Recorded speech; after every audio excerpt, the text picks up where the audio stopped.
If you're old, you're already married, your time's up.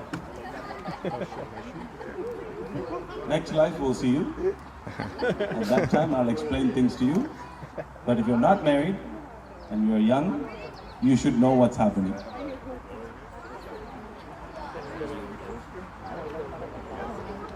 What you see here today is one type of wedding ritual that is in existence out of 11 different rituals that used to exist 8,000 years ago. Wow. This ritual was conceived by Lord Parasurama. So nobody invented this yesterday. Very, very important. You belong to a tradition that is timeless. You're not Hindus. You're Sanatana Dharmis. People found us by the Indus Valley and named us Hindus. We're not Hindus. We're Sanatana Dharmis. That means that which is eternal.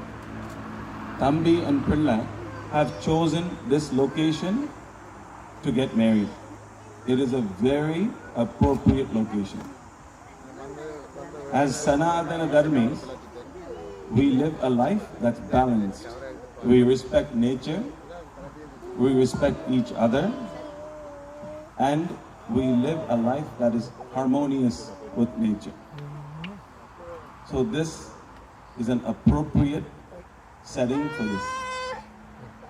I'm not a big fan of these halls. How nice. The open sky, the trees, and the rivers are in attendance for their wedding. So how much blessings will they get? Infinite. So what you witness today is both the bride and groom separately performed Ganapati Puja. Who is Ganapati? Ganapati is not an elephant-faced figurine sitting in the sky eating modagams at high speeds. It's not Ganapati. Ganapati, Omkaram. If you draw the Om sign in Tamil, it looks like an elephant. The elephant's head is supposed to be the left and right hemisphere of the brain.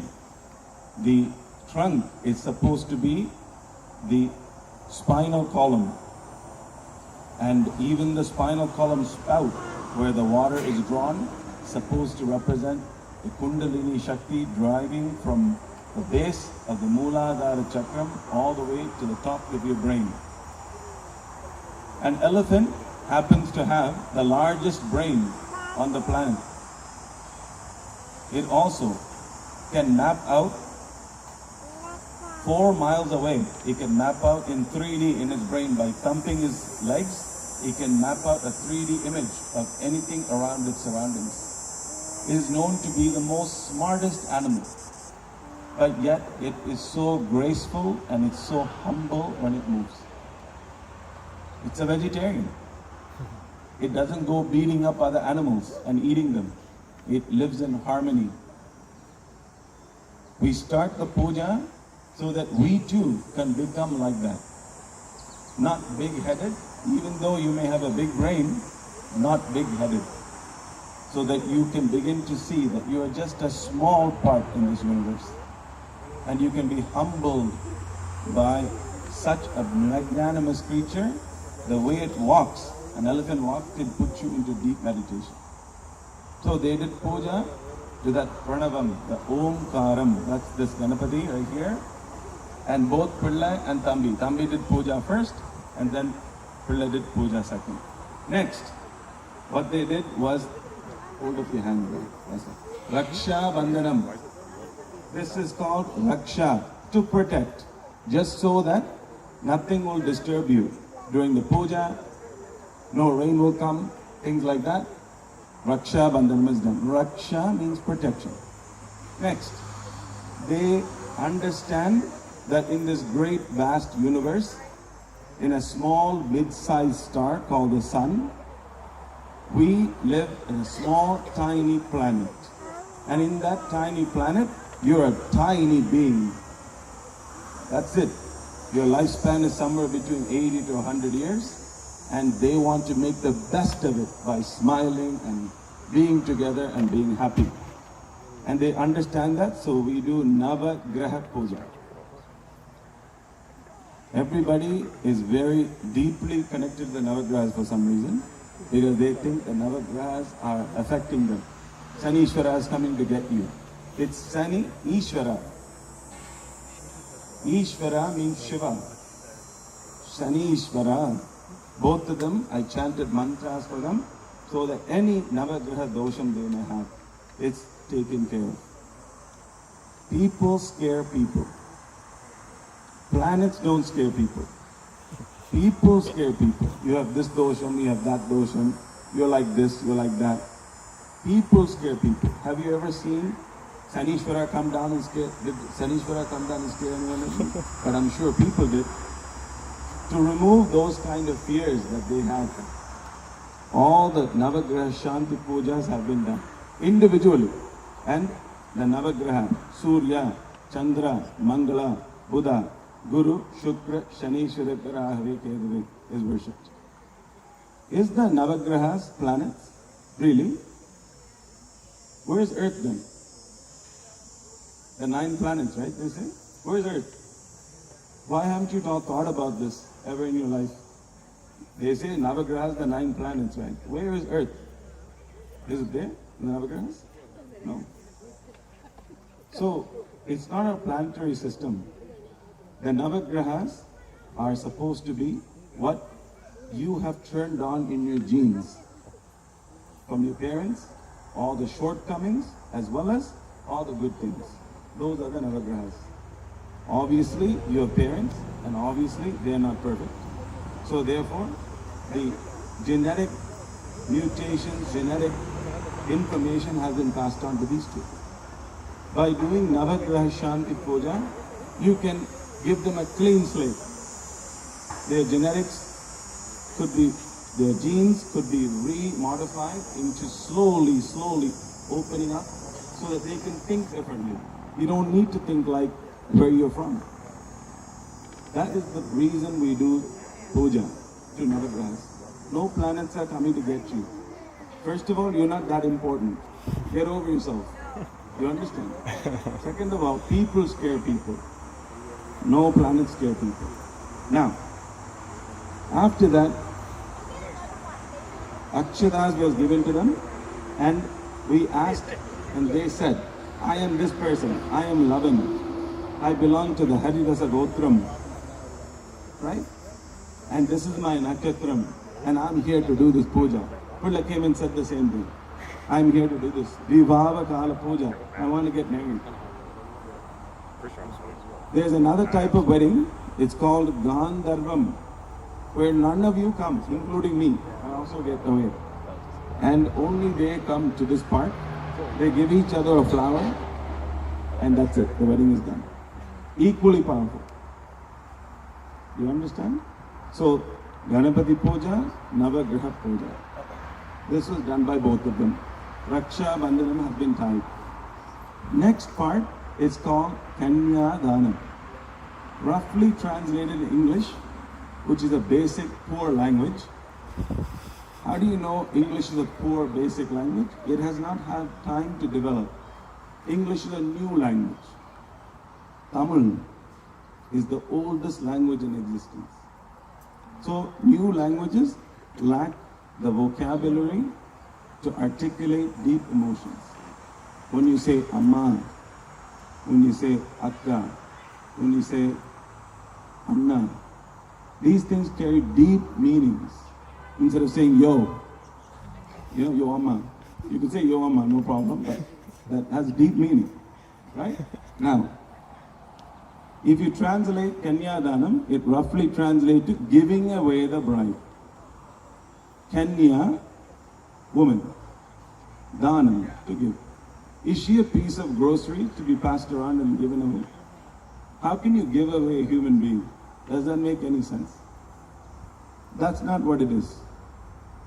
In Kanyadanam, you'll find a coconut being held by Pilla. This coconut is the universe. She's holding this coconut and he is about to receive this coconut from her. What is this coconut? This coconut is her. Today, she is Meenakshari Swarupini. Look at me. I'm supposed to be a priest. I'm sitting below them. You see? They are sitting above me. This is Shiva Shakti.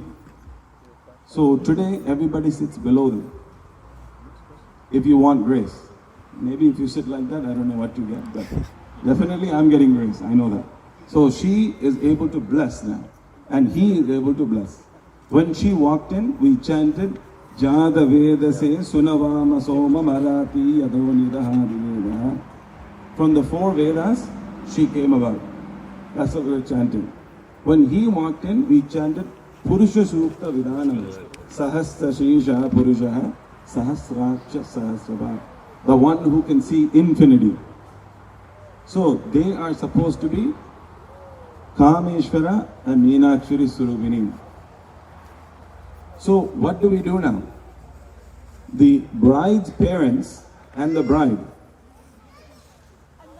are saying, I'm going to join your family and I'm going to come with you.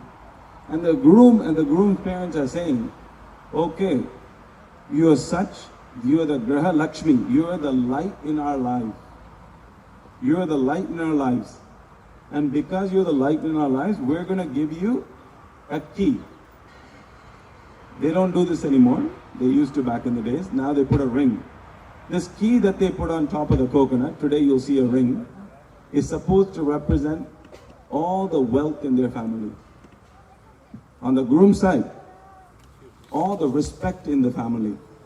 You know, people have these almaris where they lock the saris and they put all the money and the jewelry. The key to that is given to her.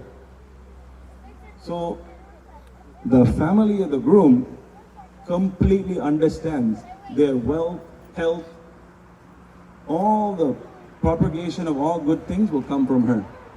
And they give her not equal, but greater footing in the house. What she says now goes. She is now the Ejamani. She is the boss of that household. That is the representation of Kanyadani. She is not a piece of fruit or grocery to be like, Inda, that's not how it works.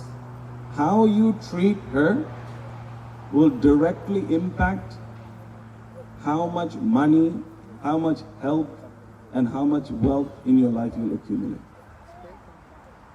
Rasa, where to go? He is my student, I know him, so there's no problem. You know, your family and you, how well you treat her determines your future. This is something my guru told me when I got married. So I'm telling you, if you make sure that you keep her absolutely happy, right, and listen more than speak, defend her against especially all your families, then she will make sure to bestow and become the Graha Lakshmi she is. Graha means household. Lakshmi, the wealth that lives in your house.